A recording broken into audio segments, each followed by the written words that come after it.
mortal sin. Mao ginay babag sa pagkalawat. Ug unsa may mga mortal sins, ako lang i-mention ang pipila ha. Kanang magpuyo-puyo, live-in, bisag civilly married, kana mortal sin.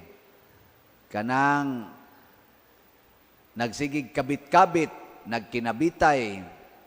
Ana, bisag kita-kita ra mo pero continue inyong kinabitay, kana mortal sin. Kana mga manag-uyab, siging tinukhangay, bisag once a week lang. Kana mortal sin na. Yawa man sad may magtipon pa der. Sige man sad mo kita. Tinukhangay dayon, wa gyud break. Mortal sin na. Kanang magdinumtanay, kanang way tagdanay ba? Way tagdanay, bisag managsuon pa, way tagdanay. Kana mortal sin na sad na. Kanang nag-abortion, kana mortal sin. Nagpalaygit, nagpabasiktomy, kana mortal sin sad na. Ika kanang nagpills pa der. Time sa hang. Murag binyal sin siguro, no? Ana. Kanang nagkondom pa der. Binyal sin lang na kay mabuslot man ang kondom. Kanang nag-ayudi pa der. Saan na ayudi? Sige, binyal sin lang na. Kanang yung mutilation, kanang bang putlon gyud nimo ba ang ugat nga gihatag sa Ginoo, mortal sin na siya, ligation, vasectomy. Kanang mo attempt kag suicide, pakamatay ka. Wa madayon. Wala pa ka makapangumpisal. Kana mortal sin. Desecration of holy things, imong gipangbuak inyong ribulto. Imong pakauwawan ang pari. Post nimo social media, gisaway nimong pari or ang ato mga sakramento sa simbahan, kana mortal sin. Ambot ng mag-colors buhok, kanang colors buhok. Kanang kiss-kiss kilay. Sige, binyal sin lang na.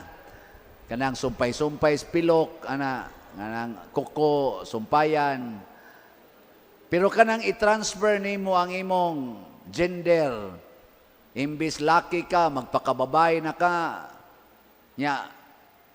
Imog yung ilisan ang imong sex organ. Kana mortal sin sa na siya. Kay nanagi naman nag-mutilation. Isa niya kanang, kuan pa der, laki nga murag babay og linihukan. Venial sin. Pero mugamit gani siya, wanay sa laoy kanang laki nga murag babae linihukan, basta di lang sa siya murampa ba. Kuara na siya, natural ra na siya, pero murampa na siya, kaya yan ang ipa-impose ang iyang pagkababae, kana nakasa na siya ana, niyag mugamit na gid siya og same-sex union, yan na gid ang i-claim nga right, kana mortal sin na sad na. Dili na pwede mga lawat. Nakuha na mo? In short, matod pa diri sa atong first reading, niingon diri nga, forsake foolishness that you may live, advance in the way of understanding. Let us understand the will of the Lord and the way of the Lord. Let us not presume that our will is also be acceptable to God all the time. Kana bang mayon ka musabot ra gyung Ginoo? Dili. Ang Ginoo masinabuton, pero dili siya muuyon sa atong dili maayong mga buhat.